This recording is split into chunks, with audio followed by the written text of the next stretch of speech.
Yes! Baby! Come on! Guys, that's not what we discussed. Baby! Yes! Can you not take direction? I was supposed to introduce us going mental. Never mind.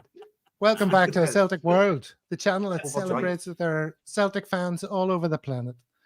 So I was going to say we're about to discuss yesterday's game, the starting lineup, and our individual performances. But really, it's all about emotions, and I think we can see from the reactions that we're a bit premature. Everyone's very excited. How are we doing, boys? Oh, it's normal at our age. Amazing. What are you going to say? Living Brilliant. my best life. Good morning. Absolutely Trips in the chat fantastic. as well. So we're breaking with tradition. We've got 5 people. Let's just quickly go around everyone. Just say who you are and where you're coming to us from. David. David, and I'm in Kuala Lumpur in Malaysia. Dano, I'm in Gwangju, South Korea. Stephen. I'm in Sydney in Australia. Kaiser. I'm Kaiser. I'm live from Ibrox, the land of saints and sinners in the shadow of Snake Mountain. And we will certainly be seeing some evidence of that later. Yes. We've got some comments already. This one has been waiting for some time. Sean, how you doing, Sean? Oh, Sean's in with us, in fact. Morning, All right, Sean. Sean. We also have yeah. Frank That's Brennan Frank. with Let's Brendan go, Frank. Rodgers' quote. Okay, Love so we're going to get into the conversation, all that Tell good us about it, stuff. Frank. But Yeah, lads, He shaved his beard off. He has shaved his beard off. Frank He's is got quite you. correct and very observant. Well done, Highly Frank. observant. Well done, Frank. okay, I'm going to go early on the music today, lads, because we're having a party, and it's no party without a bit of music. So we celebrate today because of our Derby triumph, but really we should celebrate every day because, as Morrissey would say, every day is Skel.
Love it.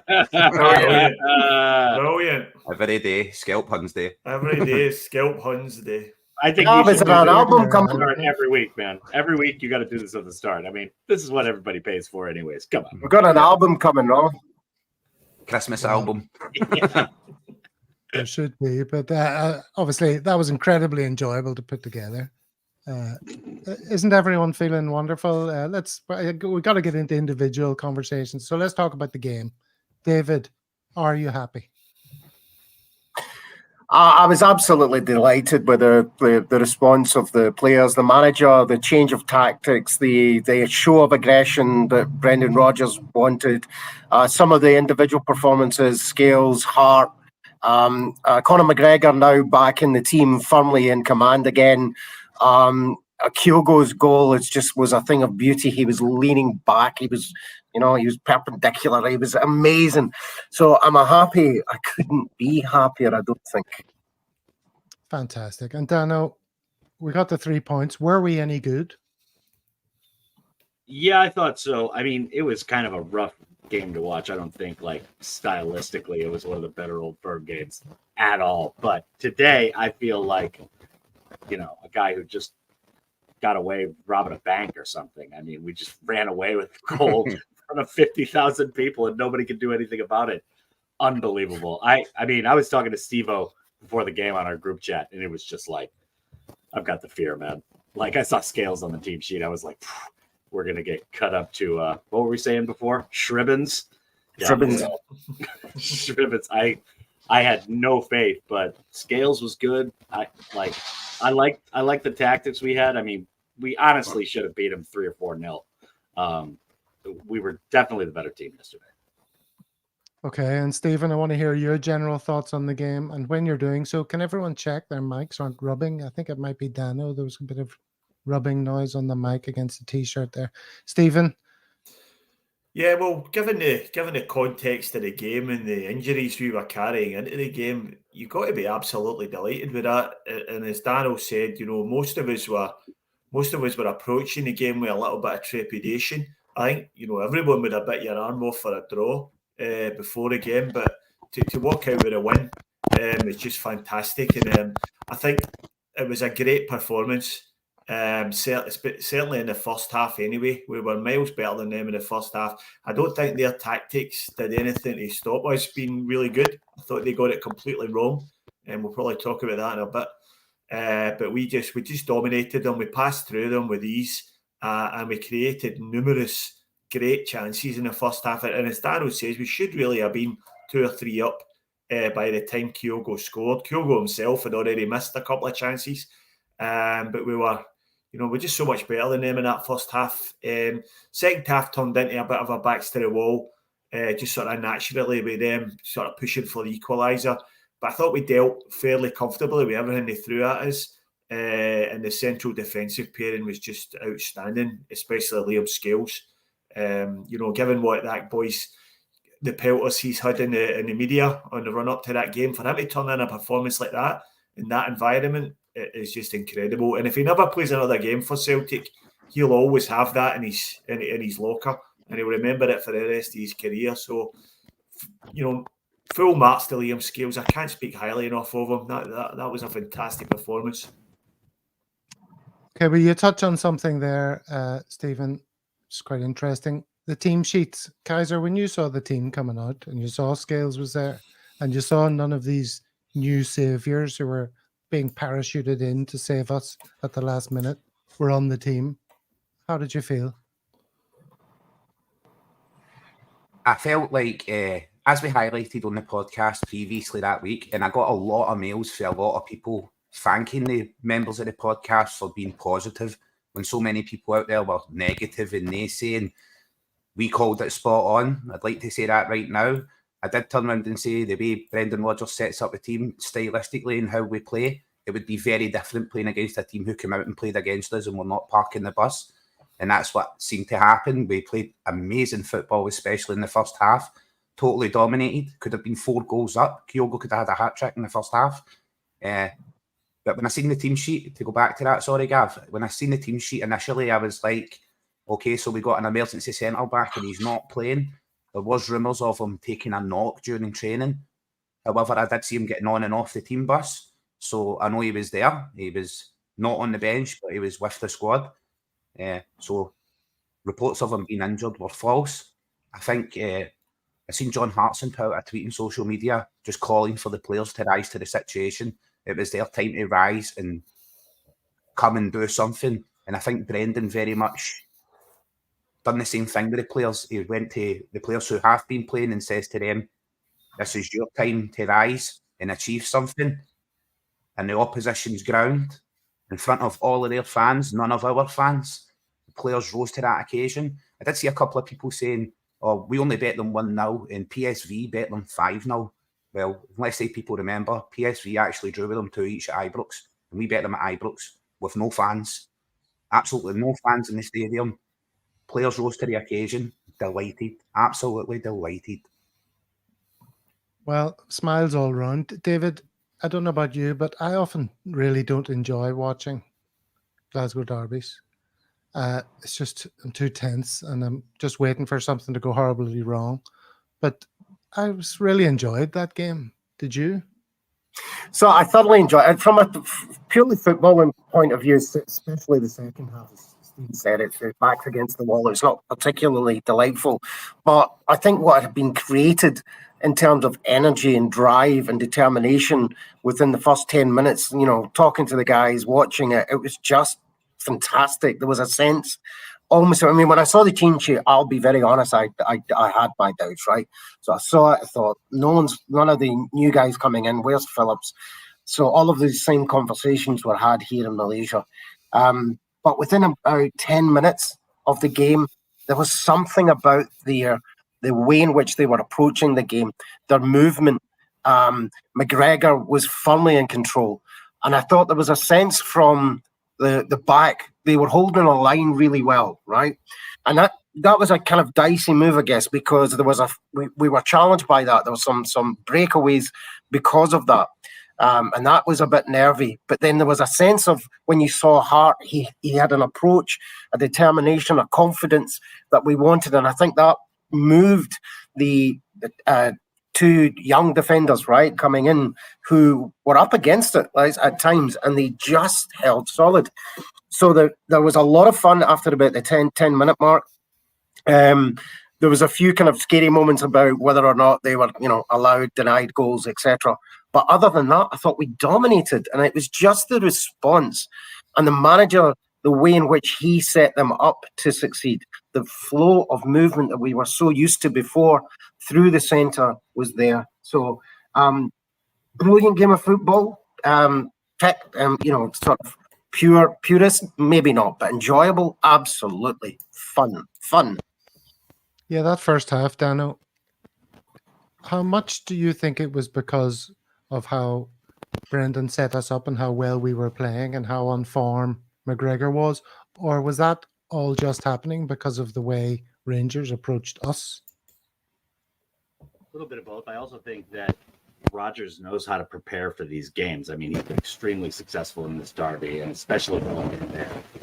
So, he knew exactly how to prepare the players, and I think it showed during the game. It was phenomenal. But yeah, also Rangers were pretty timid, like in the attack, in their press. There were moments. Dano, is everybody else hearing lots of microphone issues? It's not Sounds just like me. a loose connection, just a slight loose It connection. feels like maybe, it's rubbing Dan. against something. I don't know what's going on. We're going to Could come be an back to internet you, Dano. issue. Stephen, can you pick it up from there? Yeah, I think, I love the Frank Brennan's already mentioned it in the comments. Like Brendan's pre-match comments just filled the team with confidence, in my opinion. He basically said he knows how to win there at Ibrox, and he was going to tell the players how to win, and they were going to go out and do it. So there was no ambiguity there. And I think that was just him just signalling to all of us, calm down a little bit here. We're not playing Real Madrid. We're not playing PSG. We're playing Rangers. We're playing Rangers. We're playing a team with Cyril dressers up front. So there's nothing really to fear here. I know what to do, and we're going to do it. So, and I think that just showed throughout the whole team from the first whistle. We just looked as if they knew they were able to win there. There was no doubt in their mind. Everything was done with purpose. And as David mentioned there, Cal McGregor was just outstanding. He managed to find so much space in front of the defence. Now, a lot of people kind of blaming the Rangers tactics for that, but Celtic were doing a lot of running off the ball themselves, creating space for Cal McGregor. I thought Matt O'Reilly was sensational and probably the best game he's played for Celtic. And he was dragging their midfield all over the place. And that was creating space for McGregor to drop into and pick up the ball and dictate the tempo of the game. So I just think it was belief, as well as the way Brendan set them up. So it was just an excellent performance. And I think it was great to see Brendan on the sidelines there. It looked as if he was really back enjoying himself again. He obviously loves going there and giving it to them. And he had a great time, great day out Sunday. So that was great to see. And hopefully this is a sign of sort of Brendan Mark II kicking on from here, because it hasn't really got going yet in the eyes of a lot of fans. Well, you mentioned something interesting that I wanted to bring up later when we're talking about individual performances, but since it's relevant to what you just said, after the game, I listened to a post-match reaction on YouTube as I was doing the dishes, because I wasn't eating my dinner with the family, you see, because the game was on. So anyway, too much detail. The first thing I heard was, oh yeah, my man of the match is Matt O'Reilly. And I thought, what game were we watching? Was there not several other players who, suggest themselves more obviously than O'Reilly? Joe Hart, Scales, or McGregor, to name three. I actually thought O'Reilly did very little with the ball when he had it. Maybe it was the defensive side of his game, but I haven't watched it back. I haven't had a chance to. So because, Stephen, you said this, and maybe Kaiser can join in, but Stephen, you mentioned Matt O'Reilly, so explain to me what I didn't see that he was doing. Well, I thought he was everywhere. He was all over the park. The amount of interceptions when Rangers were trying to pass through our lines and he slid in and cut out the pass. He done that on a number of occasions and broke down their attacks. And he just seemed to be everywhere when they were attacking. I thought he was very creative in the first half, and his header through to Kyogo for the goal was just first class, quick thinking. But I think in the second half it was more of his defensive effort that caught the eye. And as the game panned out, we were defending a lot more. But I think he was excellent, and summed up by the one later on in the game where he sent TikTok Todd for the pies with a little turn inside our box. That's one we'll be seeing on a highlights reel for weeks and weeks to come. It was just a lovely bit of play by him. So yeah, I actually had Liam Scales as my man of the match, but I think probably O'Reilly would have been coming in second, just a little bit behind. And I wouldn't argue with anybody who said O'Reilly was man of the match. Kaiser, do you want to argue with Stephen's man of the match call? No. I think Liam Scales was outstanding. Joe Hart was also outstanding. Really played really well. Came out to meet the ball defensively, amazing. Thought Matt O'Reilly played an absolute blinder. Okay, he wasn't that forward force that we're used to seeing from him, going forward, taking shots, beating players. But as Stephen said there, his interceptions, his hard work, his off the ball work, he was first to every second ball, if that makes sense. When we had to knock it long and the Sevcovians were trying to clear the ball, he was the first to win that second ball. Never let it bounce. We've seen that when he headed the ball through to Kyogo, which I think was absolutely outstanding. I think him being a little bit closer in midfield to the centre, as in dropping back, allowed Kyogo to stay further up and really allowed Kyogo to do what he does best and be a predator in that forward area of the pitch. It was outstanding. I thought it was a master display from him. The only player who I wasn't really delighted with, I was still happy with his work and how he played. He was pushing forward into midfield and helping out Callum McGregor. Maybe one of the reasons Callum was finding space when he hasn't found it before was Greg Taylor. I found him dead wasteful in possession. He was letting the ball go out and he was passing and putting the ball out the park. He was one of the only players who I was kind of looking at and yes, quite wasteful there, you know what I mean? But everybody else I thought was outstanding. They done their job. They stood tall. As Frank says there, the Pope's 11 stood tall when they were called upon. I thought everybody was absolutely excellent.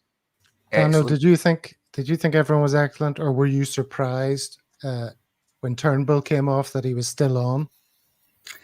I wasn't so concerned about Turnbull. I mean, Turnbull versus O'Reilly or McGregor in midfield, he was obviously third best for sure. But I will agree with Kaiser on this one. Greg Taylor, everything Greg Taylor touched died yesterday. Like he couldn't complete a pass. He couldn't do very much. I mean, a lot of effort going on, but not a lot of result at all. But most of the other players I thought were very good. Although that's very concerning. What is that? The third bad game in a row from Taylor. So I don't know. I haven't seen much from him like all season so far. Yeah, well, you saw I brought up a little comment there. That's quite scathing from you in terms of Greg Taylor's performance. Jim Brown apparently is a vocalist, so I'm not looking forward to his review of every day is Skelpun's Day. That's what he's here for. He's here to sign you. Yeah. Maybe that's it. Maybe He's that's a it. big name, man. Talent I've recognises talent. Very good. All right. So, well, I suppose we better get on with talking about individual incidents. And the first one of note is obviously when Lager Bielka lost possession through fair means or foul to Dessers, resulting in Kmart Roof scoring a goal. I don't know about you, but I thought when it happened, that's us. We're 1-0 down. Even when it went to VAR, I thought there's no way they're changing their minds. And then when he pointed to the center circle or something and the crowd erupted, I thought, yes, I was fully expecting that. The then sudden change in tone, I was totally not expecting. Was that everyone else's experience of it, David? Yeah, no, for sure. I thought that was a pivotal moment for them as well. But let me say this, right? They had one disallowed, right, of offside, and then there was that incident. But I don't think even if they'd have stood, that they'd have won that game, because I think we'd have come back and challenged for everything. I think the determination of the team, and I don't want to pick that team apart because there was varying degrees of credibility with the players, but just as an overall team performance to come out of there with that win, I thought was fantastic, right? So I'll watch during the week. I'm going to watch it again and then have a look at where we want to improve. I think it will improve. I think Rodgers will. And we've got players coming back, right? I worry about Alistair Johnson limping off as well. So we've got injuries still to deal with. But that incident, it's been analysed, right? I've read the analysis from the sort of experienced retired refs, etc. And they say Dessers never got the touch on the ball, and therefore it was correct decision. But I still think even if it had stood, we'd have got another one. There was a determination of that team as a unit to come away with a win. Mm-hmm. Yes, you're talking about the Bobby Madden's. Bobby Madden. Let me read you what he said. Yeah. The defender is in control. The defender's action is to play the ball with his left foot. That's the important part. The attacker has not played the ball at this point and puts his foot in between the defender and the ball. It's a foul anywhere on the pitch, no matter what happens thereafter. Had the attacker played the ball before the contact, fine, but he was never in control or possession. Like most people watching, I would think foul. Naturally, you think he's pissed about and been caught on the ball.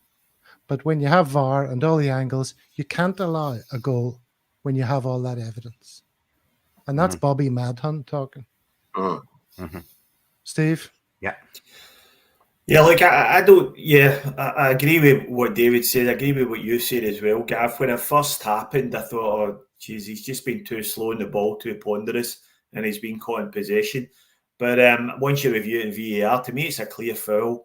It's not that controversial, and it's just a good example of VAR working the way it should, because the ref's not seen it. The ref's thought it's not a foul, and he's let play go and let the play conclude, which ended up in the back of the net. But then he's pulled it back and had a look at all the VAR rooms, had a look at it and told the ref, look, there's something you've missed here. And he clearly did miss the foul. And it's a clear foul. It's the only controversies in the heads are raging Huns. For everyone else in the football community, it's a foul, and VAR's got it right. So, I think really we should be applauding the officials in this instance. We're very quick to jump on them when they get things wrong. But they got that one absolutely right, and I don't really see, unless you're Neil McCann, who's saying it should have been a foul because he doesn't like that rule.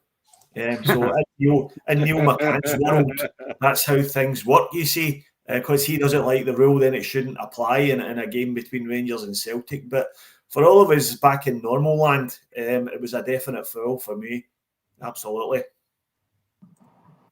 There's another comment from Sean. Agree, Frank.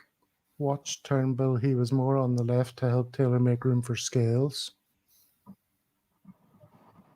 I'm surprised nobody has mentioned this. I add this to the stream. This is Sands at St Mirren. This was given as a free kick to Rangers. Have you all seen this? Yeah, seen it. Yeah. Yeah. Same thing. Look how many of them appeal for this. About 4 Rangers players all appeal instantly, and it's given as if it's expected, and nobody bats an eyelid. We conceded a penalty at Ibrox last season when Carl Starfelt actually, what was it? Sakala stood on his foot when Carl Starfelt slid in for a tackle, and Sakala stood on his foot. But we were told at that time, well, that's a foul because Starfelt's committed to the tackle, not made contact with the ball, and impeded this forward. And it's exactly the same incident. Dressers has come in, he's trying to win the ball, he's not won the ball, he's not touched the ball, and he's impeded the Lagerbielke. So it's a clear foul, just the same as it was, or we were told it was when they were awarded a penalty at Ibrox last season. So it can't be one rule for them and one rule for us. If it's a foul for them, it's a foul for us. Consistency. Yeah, consistency and fairness. Sorry, consistency and fairness was all we were looking for from the referees and the VAR team, and they done their job yesterday. And Stephen's spot on. If we're going to be quick to jump on and criticise, then you need to be equally quick to give credit where credit's due. I do think it was a glaring free kick. Why the referee never stopped the game instantly when that happened? Maybe he had a different angle of it, but Dessers definitely impeded Lagerbielke, or Lagerbielken, or whatever we're calling them these days. Lager, I usually just call him. But definitely the attacker... Big Shandy. Big Shandy, big Randy Shandy. The attacker came in and just obstructed him. He obstructed his left leg when he went and turned and played the ball. He always had the option to turn back and play the ball back to Joe Hart, and I think that's what he was doing. He did dawdle on the ball a little bit, and I was like caught in possession dawdling on the ball. But once I get the chance to see, as I was watching on TV at home, I got a chance to see the replay. The ref doesn't have that chance until he's called over and it's highlighted by the VAR team.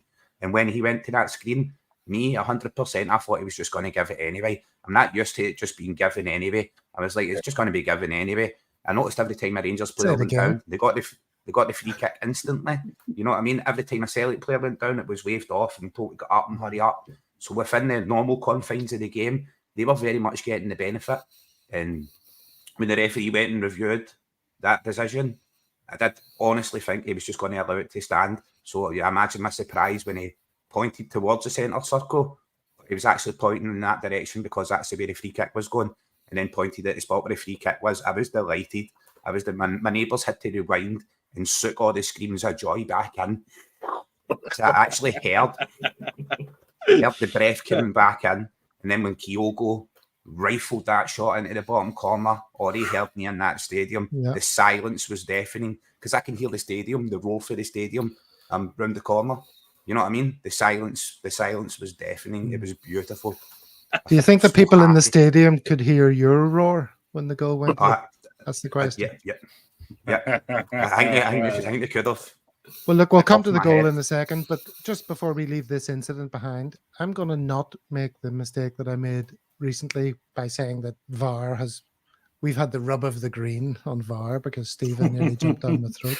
Don't start me, man. Don't start. I knew we'd have this argument tonight, Gav. I knew it. I won't use the term rub of the green, but no, don't. You know, there were a number of things that on another day, during the height of the Masonic conspiracy of 2022, 2023, wouldn't have gone our way. This time last season, we would have conceded that goal and probably lost a penalty to Barbie going over in the box. Dano, is that ridiculous? Yeah. I mean, it's certainly a dead horse. I don't know, but your thoughts on it were exactly what I was thinking. I was like, okay. Good. That's all I want to hear. According to Alex Stubbs, there is consistency, right? Did you see that during the week? There is consistency. You're never getting a penalty against Rangers. How are you going to get consistency? They're part-time, aren't they? And in the Scottish League, I mean, you're not even paying these guys full time. We're expecting them. That's a bigger issue. We should talk about that. You know, what you saw from the referee was a good refereeing performance. Now, I think there was a lot of things went against Celtic. I think he was quite quick he was quite slow to book a couple of Rangers players, and quite quick to book a few Celtic players. There was an incident in the box when Kyogo just missed that chance when Goldston cleared it off the line, when the Rangers goalkeeper shoved Kyogo right off his feet. Could easily have been a penalty. It wasn't even spoken about. So, things did go against Celtic and things did go against Rangers. And that's all we're asking for. We're just asking for an even treatment of both teams. We understand a ref will make mistakes, and that's not a problem. It's when all the mistakes are favouring one team, that's what really pisses Celtic supporters off. But what we seen yesterday was a good refereeing performance, and that's what we should be seeing every week. That should be the benchmark. And not anything else. And for the ref to come in for criticism, I kind of just sums up, what the Rangers supporters are used to seeing in front of them. They're just used to getting every decision in their favour, and they just can't really cope when a referee applies the rules even-handedly. Mm-hmm. Yeah, it was decent. We should be seeing decent refereeing performances every week, but I did notice a few times, especially on one shot. I think O'Reilly had a shot. The Rangers keeper just tipped it away. Butland just tipped it out, and they gave a goal kick to Rangers. There were a few incidents like that during the game that I noticed. But yeah, overall it was decent. I wouldn't say it was good. Okay, now before we get to the goal, how about that sublime Pirlo-esque moment when McGregor freed Abada down the wing and he crossed? Wasn't that just beautiful? Yeah, David? That was a... Sorry, and David? It was like the kind of combination of that flow of play that we had been building on, and then just to see it was just magical, wasn't it? And it was at that, it was like another point where you just went, we're not leaving here without a win, right? And it's kind of like we've missed that, right? We saw glimmers, I think, the first couple of matches. We thought, well, maybe we're going to start seeing that kind of level of play. And then it left us for a while there, right? It did, right? And then now, when you get to witness that, you go, this is why I love them so much. Here's a little mention for you, if you can read that. At the end of the game, I seen an official saying, come on. There was... I'm getting lost in that. He was raging his team lost. Anyway, the headline is, other news, how did you manage to get Ray Winston on the podcast? That's aimed at you, David. Yeah, I did. I believe I'll take that. Ray Winston, I like him. He's a good-looking man. You're a sexy beast, David. My wife's watching right now. My wife's on her way to Singapore, and she's watching right now. So I hope you heard that, love.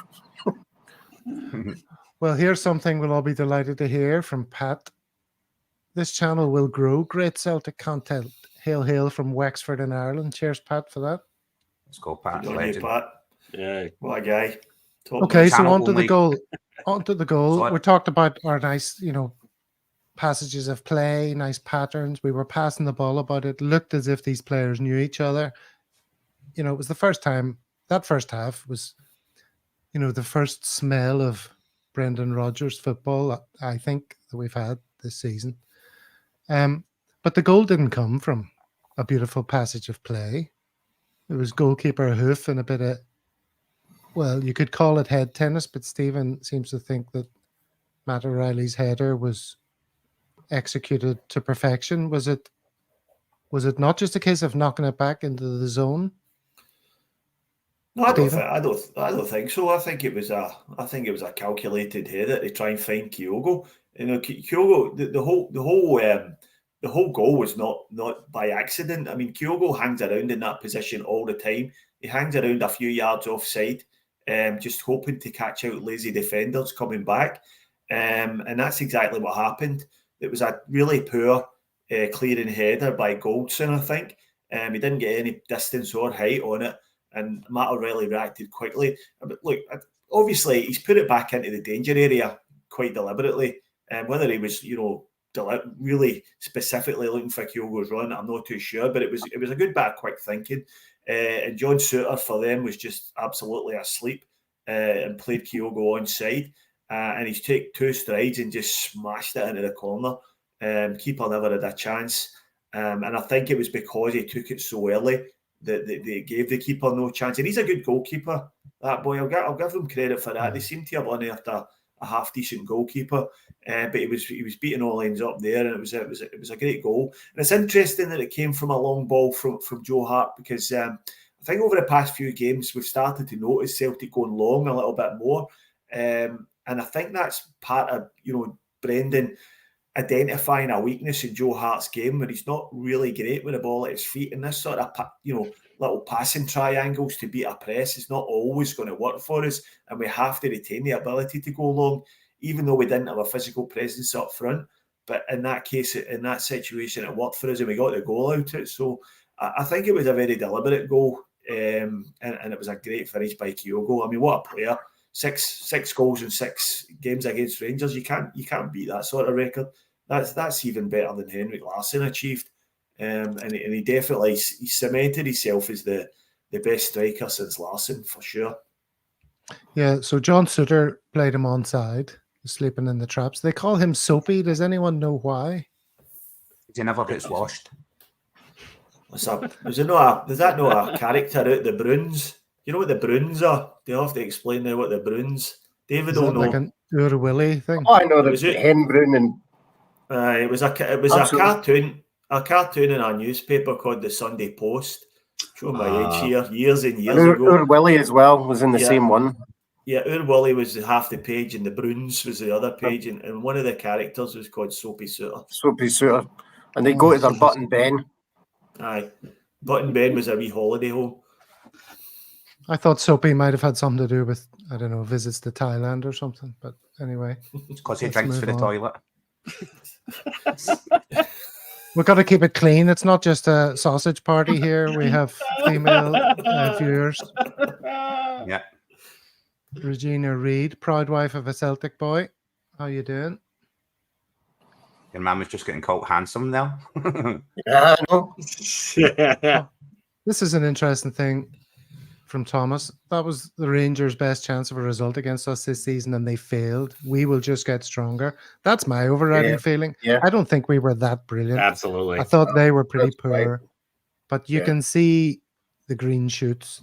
I can imagine us being in a great position, say February or something, and all our players will have meshed, and the guys that we don't even think about, like Tilio, he'll be on, Yang, Palma, all those boys will be playing an important part, and I think we might struggle to remember how disjointed it all was.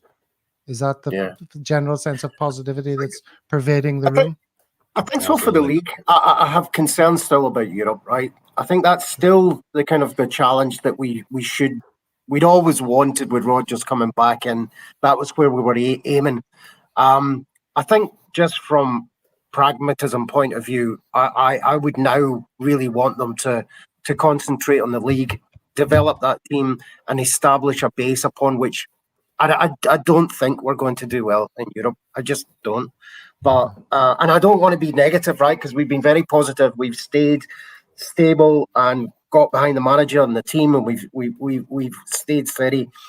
But I think for the league, I think that's absolutely right, Gav. I think that green shoots, this is what we've been waiting for. This is what we've been anticipating patiently doing. And I think for the league, I think, and those meshing of players come back, reduction in injuries, etc. I think all of that is hugely positive, and we'll see much more of that fantastic play. But I have to say, I'm still a wee bit concerned about Europe. Okay. Well, look, what I'd like to do is talk more in a moment about the rest of the season, and now that the transfer window is closed, and whether we've done good business and what we have done that's good and what we haven't done that's not so good. But before we do that, before we move on from the Rangers match, it's time for our covert behind enemy lines footage from around Ibrox after the game. Thanks to our very own 002.5 Kaiser. Now, Kaiser, you should start a channel, man. Well, I'm on one. This is that. He doesn't have to leave. This is where you find that. He's found his spiritual home. He's like CCV. He's kind of jumped around on loan in a few places. Finally settled in the Celtic world. Okay, so I've edited these into 3 little clips So why don't I play each, and Kaiser, you can fill us in on the detail after each one.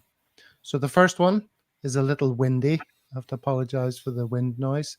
And it starts with a little bit of debate about fair-handed policing in modern society. Can I ask why you've moved Celtic fans back for this fest to here? You're right, but you've moved the barrier for the other side where Rangers fans stand, so they're right up against the players coming out. This is where everybody's getting moved to this side, okay, the barrier, so this is where everybody getting moved to this side, alright? Everybody. Everybody's getting moved here. Everybody. That's absolutely sick. Right. It's a bit far away, you get that? Look, there's no division on the other side, I get that, you know what I mean, my man? You've got a line of officers there, but look how far you've got us back. But it's the need for that. See, if you want to, you can walk all the way around. But that's traditionally, mate, where all the Rangers fans stand, so I don't want to go and stand in. You You need to go all the way round. Right, I get this where it is up there.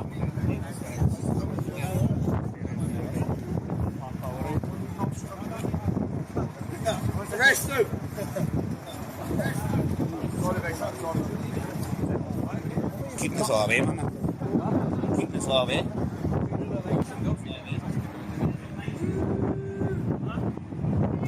Well played, boys. Well played, boys. Well done.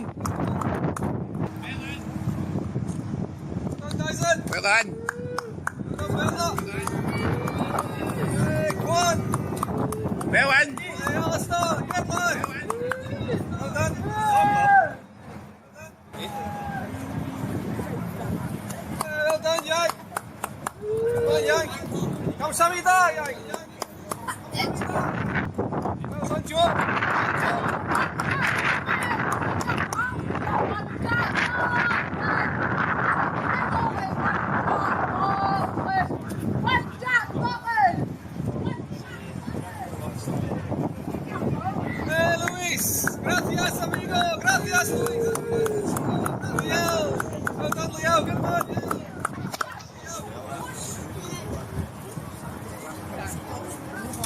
Big man here, you know them all as well. Let's go, brother. Down.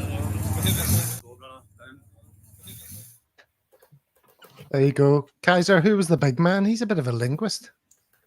He was on, actually follow him on social media, on Twitter. His name eludes me right now, but man was an absolute legend. He actually mailed me on social media after the game. I could bounce over and check and I'll get his name for you right now. It's Tony Cassidy, at Tony Cassidy 123 on Twitter. I spoke to him a few times on Twitter, but I met him outside the ground, and he didn't care how many Rangers fans were there as well. He was like me. He was unrepentant, unashamed, unassuming, and his linguistic skills were exemplary. On point, yeah. Dano, several players, several languages. He spoke Korean to Yang. What did he say? He said thank you. 감사합니다. Oh. Okay. Yeah, very formally. So with respect. Oh dear. Oh, we're gonna mark him down for that. Anyway, there's like levels of language. Like, you know who you're talking to here in Korea. Like, if they're older than you, if they're younger than you, if they have a higher position. It's very complicated. But yeah, there's levels of formality that go on with like Japanese, Korean. So okay, my other question, you Kaisers, did one of the fans shout "arrest him" about you? Because I was debating with the police officers about how far away they moved the Celtic fans. So, like, as you see there, they set up a perimeter and they had two sets of fencing out, but they took the set of fencing for the other side, at the Rangers side. Traditionally, that's where Rangers fans would stand. Whenever I've been there before, that's where Rangers fans stand. Celtic fans always stand at the other side. So they moved that division away back, so we couldn't get anywhere near the players. You couldn't get an autograph. You couldn't shout at a player. So they then suggested that we go round the other side. And I was like, what, go round there and stand in amongst all the Rangers fans? And naturally, yes, that was an interesting bit. Because you said, that's where all the Rangers fans are. I don't want to have to go and stand in. And then I was thinking, Christ, what's he going to say next? But you bit your tongue. Anyway, let's look at the next bit. Here come some more players.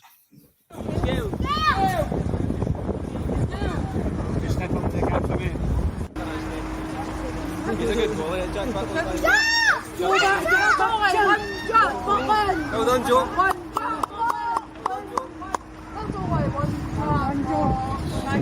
Did you see that button? Did you see that button? God save our country. Did I see any barrel? Well done, Callum. Well done, Callum. Well done, Callum. Well done, Callum. Good lad, Callum.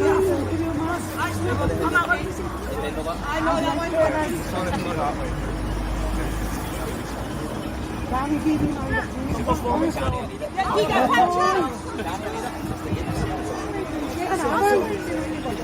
Have a good day, Callum.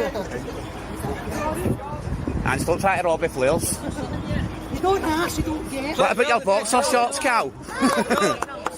Anne's taking them. What about your boxers? You don't need aim. You don't need aim for the next game. Well done, Brendan. Well done, Brendan. Brendan, a picture. Brendan, a picture.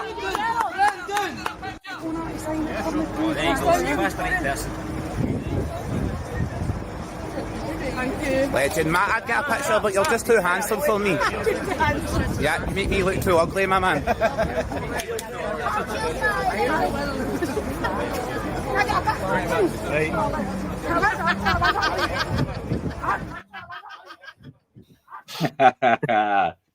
Yes. Beautiful people. Beautiful. Did you get the boxer shorts? This is what we need to know. I wanted the shorts for Anne. That's one of the local women I've seen there a few times.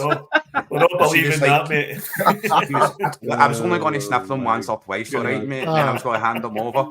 I'd just like to say at this point, the views of Kaiser do not represent the views of a Celtic world. So boxer short sniffing is a private. What's the thing, Kaiser? How many people have seen that? It was like 200,000 or something views. Yeah. On the first video where the Rangers fans, like, he speaks to his friend who was standing beside me while I was filming, and he's like, No, is that a we're Celtic about to play this one, so let's just play it and then you can tell us about it, because it's really the pièce de résistance of these clips.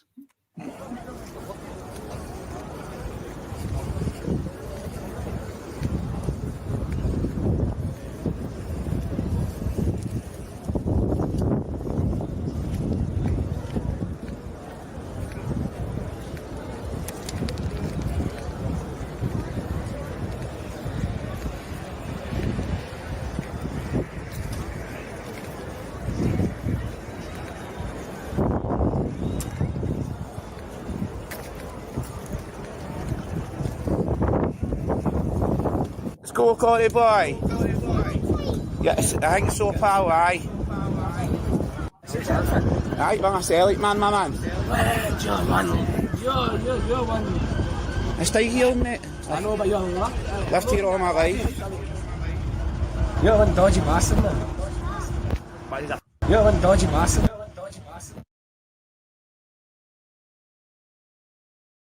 And that was before I asked for lots of shots. There he goes. One dodgy bastard. Is that an accurate description, Kaiser? I think in his eyes I was a dodgy bastard, but in my eyes I was like resolute and there to support my team. You know what I mean? Showing some love and respect to the players. Yeah, that was great. I mean, this channel's all about Celtic fans who are all over the place, and we're so far removed. So to have somebody right there on the spot, that's gives us a bit of a connection to what's really going on. Don't you appreciate that? Other gentlemen in faraway countries. Yeah, absolutely. The wee voice in the background saying, "God save our king." That made me laugh. That was actually a woman. There was a woman there, mate, and that I thought she sounded like a 5-year-old boy, but that was actually a woman, and she kept shouting about Butland and stuff at Joe Hart, and then the police actually ended up going over and removing her because she was standing in amongst Celtic fans. So they went over and they dragged her out and went, "Sling your hook here." Are you sure it was the Jack? Are you sure it was the Jack Butland's maw? She could have been his maw. She could have been. She was horrendous. The guy at the very start of the video, I know, who was sitting against the wall when I went round the corner, he just had that look of questioning his entire existence, everything about his life on a sunny day in Ibrox. He was just sitting there like, what? He was broken. It was amazing. I loved it. And then there's me striding him with a Celtic top on, you know what I mean? And then some Rangers fans were aggressive, some shouted abuse. Other Rangers fans were like telling them to leave it out. That's what you tend to get. Safety concerns obviously raised for fans and players within that stadium, within that environment, and there I am standing in the street. So they were kind of seeing that as, I don't know, it was kind of like they were treating it as if it was sort of making fun of the fact that Celtic says there were safety concerns when there's a Celtic fan standing in the street. You know what I mean? But I've seen it very much so. They're very aggressive, and standing right there in front of the doors where there's lots of police and all that, that's one thing. But as soon as you walk away from the doors and have to walk back round the corner, that's when you're away and you're there yourself. You know what I mean? You still need to stand tall, chin in the air and smile. I love it. I love it. Couldn't see you there, Kaiser, but were you wearing a Celtic top there? Yeah. So you were kind of obvious, right? All right. You know what I mean? So I don't know. I mean, to Gavin's point about this, I don't know. I would like the wee bit of distance myself, Malaysia, between myself and that manky mob. No, not even far enough. You're a braver man than me going standing. I would not be doing that. Yeah, as Mickey Moynihan says there, look, you can see that comment, Kaiser, where you know sweating in your stab vest. No.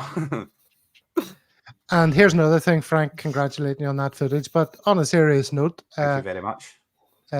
I don't want you to go chasing the big story and putting yourself in any trouble. I don't want to be the big story. You know what I mean, bro? Yeah, I'm happy to be there and film things and highlight. And I don't want to be actually the article in the paper like Celtic fan. There was some fans commented on my social media when I shared the videos, and they were like, I should never have made it out of Ibrox alive. I should have been stabbed. And I'm like, right, okay. It just says, knife crime's a crime of penetration. Are you actually saying you fancy me, bro? You want to penetrate me? That's disgusting. Okay. Come on, there are ladies listening. Boxer shorts, penetration. I think we better move on. We were going to discuss more about the transfer window. Maybe we can do that quickly. As I said earlier, I can foresee a time later in the window where we have all these players knitting in and doing great things, and we're attacking, and we've strengthened our central defensive area. But Stephen, you and I have been talking for a year about the three positions we think ought to be filled, and nothing has been done on any of them: goalkeeper, left back, striker. Or are you like me? I've kind of accepted that what's happened is what's happened. I think we're stronger than we were with all the additions, 9 new players. I'm looking forward to the rest of the season, get behind the team. I'm not a professional football manager, so hopefully better minds than mine have analysed all these things and come up with a different priority list. Stephen, do you accept that there are better football minds than yours out there? Maybe Brendan, but he's probably the only one. Look, obviously we're all on a high from the weekend, but I still got a lot of concerns about how the transfer window went, and I can't really understand why we wouldn't have signed a left back and a goalkeeper. You can always understand the striker situation, Kyogo was back in training and he was back in the bench again. I thought he was pretty dismal when he came on, but at least we've got a backup striker there. We've also got guys who can play through the middle at a push. Maeda can play centre forward. Palma. Marco Teleo can play centre forward as well. So we won't be short of options when everybody's fit. But the left back and the goalkeeper thing is a real head scratcher for me. I can only think that they put all their eggs in the Kieran Tierney basket for left back. Thought they were going to get a deal over the line for that. That didn't pan out. I think they didn't have a backup plan, or if they did have a backup plan, they weren't able to get it sorted before the end of the transfer window. I wouldn't be surprised if something does happen in January, but I would have liked to have seen that during the summer window. So a few concerns, but it's nice to see Brendan putting his mark on the team, and let's see what sort of individual players he can get a right improvement out of between now and Christmas. Everyone else happy to go ahead, get behind the team now and put those concerns to the back of our minds? Because, well, that's where I am. But if we come up short in Europe or even in the league due to the lack of keeper, left back or striker, the I told you so brigade with me at the very front will be shouting loudly. Gav, if I could jump on a couple of things, sorry, Gav. first and foremost, everyone in chat, thank you very much for being on the live stream, for coming in and watching. It goes nowhere unless you're sharing the stream out and helping it grow. So people saying the stream will grow. It certainly will grow if you help it. Make sure you're smashing like, helping combat that YouTube algorithm, and share us out to your social media. Make sure as many Celtic fans get in here as possible. Another thing you said, Gav, with the through ball from Callum McGregor to Abada on the run, and that square ball to Kyogo. I wanted to mention it at the time, but obviously I've left it till now. But that ball comes across and Kyogo just faintly touches it with his trailing foot. He tries to backheel it. On another day, that trundles in across the keeper, the far side. Seen him do it before. He just didn't get good purchase and contact on the ball. But like, I was well encouraged by Kyogo's movement up front. Just highly intelligent player. Coming on to the transfer, like we were talking about the transfer window, lots of people, lots of Celtic fans are all looking at the same three positions. A goalkeeper, with the rumours of Joe Hart leaving and maybe going to America at the end of the season, getting another goalkeeper in and cover for Joe Hart, and a competitive goalkeeper, I would have thought would have been a priority, the same as everybody else was looking at it, thinking it's a priority. Also, the weakness shown in left back and the lack of depth there. Bernabei isn't really challenging Greg Taylor. So even when Bernabei came on, he looked off of the pace when he came on in the game. He didn't really do anything wrong, but he looked off the pace. It doesn't look like he's really challenging and pushing Taylor back to the levels Taylor was at last year. And a striker, definitely. I was thinking about the Asian Cup and stuff. When players go away, and Maeda and Kyogo will be away in international duty, and so will O. Then who are we left with up front? So I thought another striker would have been coming in early to deal with that situation rather than waiting until January. But waiting until January that's perfectly fine. I'm encouraged by the signings we have made, the business we have done, and I'm encouraged by the fact that there are players there who can play a varied position. And every squad, every team, every manager has that one game, that one occasion where the tide seems to turn for Celtic. Ange had it in his era. He had that one game. I'm sure it was a damp away game that he had against a lesser team. But Brendan, away game at Ibrox in the Bigot Dome, Snake Mountain, the team stepped up, rose to the occasion, and this really is the start of Brendan's redemption arc. Everyone loves a good redemption story, and that's what I think it is here. This is Brendan's redemption arc. And some of the chatters there said there's a lot of Celtic fans in Ibrox. There's a lot of Celtic fans in Govan. And the second part of that I agree with. There is plenty of Celtic fans in Govan, but there is only one Celtic fan in Ibrox that I know, and it's me and my family. The rest of my neighbourhood are all Rangers fans. So, and Ibrox is a lot smaller than you may have remembered it in the past. It's not like a big housing estate like it used to be. It's all new. It's been knocked down and it's all new built houses. There's no high-rise flats or anything anymore. They've got all that away. Just to let the chatters know. I'm sorry to jump over the top of everything that everybody was saying.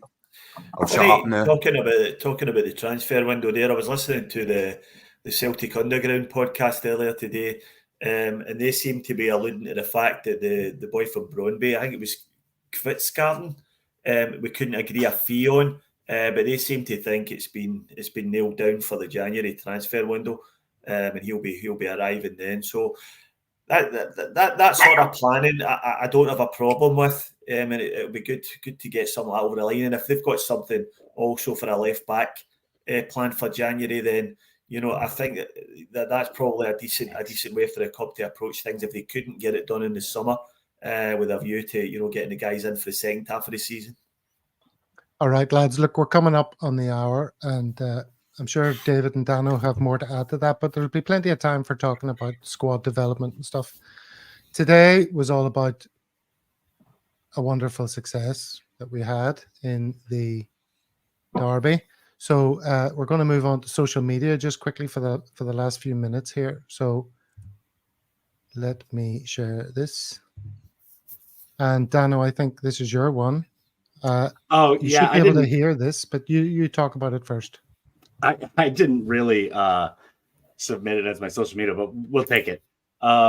This is some raging Rangers fan just going absolutely nuts on Barry Ferguson, even to the point where he starts calling the old captain of his favorite team names, and they've got to correct him. I mean, he is just like to me, when I see people like this reacting to a game or whatever, you just kind of think about the people that live with them, and you're just like, boy, he must be a fucking joy to have around the house, you know?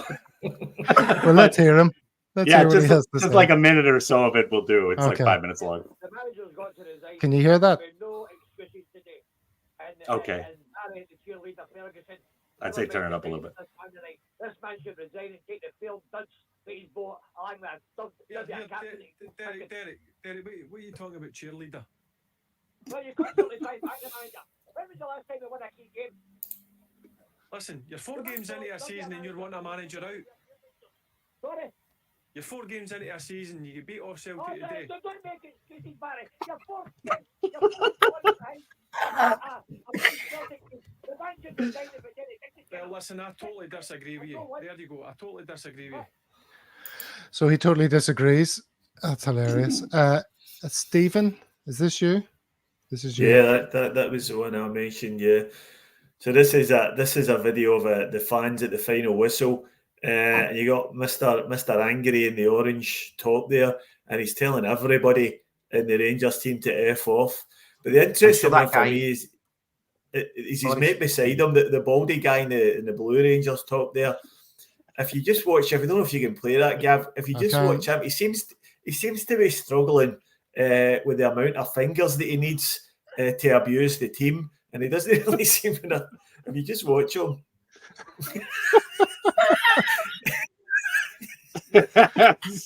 He seems to turn around and ask his mate something as well. Is how many fingers do I need? Got some kind of motor deficiency or something. Yeah. I seen this guy in the orange actually get awarded man of the match for Rangers. He actually got for his performance there for the crowd. I never noticed the guy trying to identify how many fingers he should be using. He's like, oh, that one smells like my maw. That one smells like my maw as well. Oh my God! Here we go. Let's wrap it up, Dano. No, David. This is you, Dominic Diamond. Yeah, just sometimes you get someone who wins Twitter on a day just with a really perfectly timed and balanced comment. This would have been a completely different story if Cantwell was playing. Yes. And you can see Gastro-Celtic, who's coming up on the podcast quite soon. In fact, on Thursday, we're going to have Gastro-Celtic on. There he is sharing a little tweet of our favorite TikToker. Okay. I think there's another Cantwell one. There's tons of Cantwell ones, but I'm just going to end this by running through a whole bunch of CSCs. As we always say, this is about Celtic fans all over the world, best typified by the great work that the CSCs do and the crack that you can have when you go to these places and you join up with fellow fans. So let's just run through a few of these images and videos from around the Celtic world. Dubai Hoops. Look at this turnout. Look at the amount of people in the Dubai Hoops. Crazy. Watching the game. It's outstanding. Tons of strips. Fun for all the family. That's awesome. This is Detroit Celtic Supporters Club. Not a bad turnout for the massive Glasgow Derby win. Some political slogans there on the flag.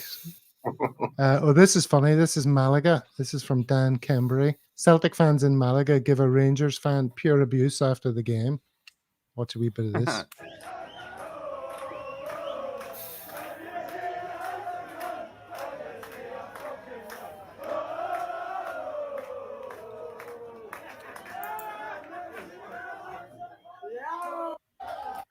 Very good.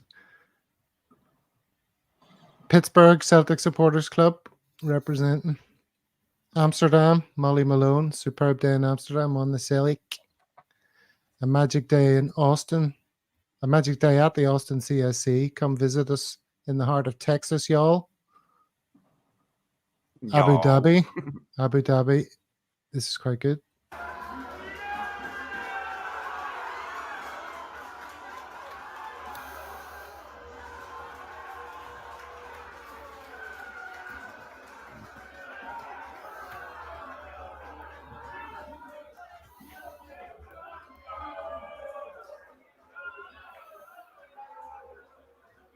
Hugs all around. Brilliant. Los Angeles.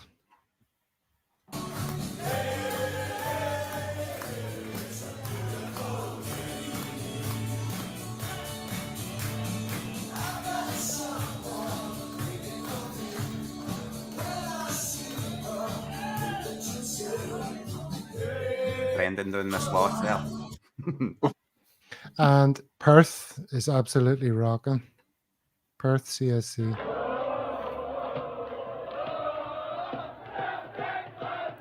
That's like a game. Crazy. Amazing. A global community. Celtic woven deeply into the DNA of all these people, as it is for us, I'm sure, lads, and the people in chat here. We all know what Celtic means to you, what Celtic means to these people. It's the exact same. I love it. The sacrifices that people make around the world to watch Celtic games should never be taken for granted. You know, when you're dragging yourself out of bed at like 4 a.m. to go and watch a game in a pub when the last place you want to be in the world is in a pub. You know, these sort of things are sometimes taken for granted by folk that live at home. And those of us that live all the way in the far reaches of the world would love to be able to follow Celtic easily. But I think, you know, it's a testament to how big a club we are and how far the reach extends. It's that there are so many people around the world prepared to do that sort of stuff. It's a privilege. Well said. That's what I say to a lot of Celtic fans when I go to Parkhead. It's a privilege to attend Paradise. It's not your divine right. It doesn't make you a better fan than any other fan. It doesn't make you a better fan than the man who sits at home and watches, or the guy dragging his cell out of bed in Malaysia or Vietnam or Kuala Lumpur, anywhere in the world, getting up to watch that game down under. 24 hours of difference, you know what I mean? Really putting in the effort. I love it. I think it's amazing. Such an amazing fan base, such an amazing community. It makes me very, very proud to be a Celtic fan.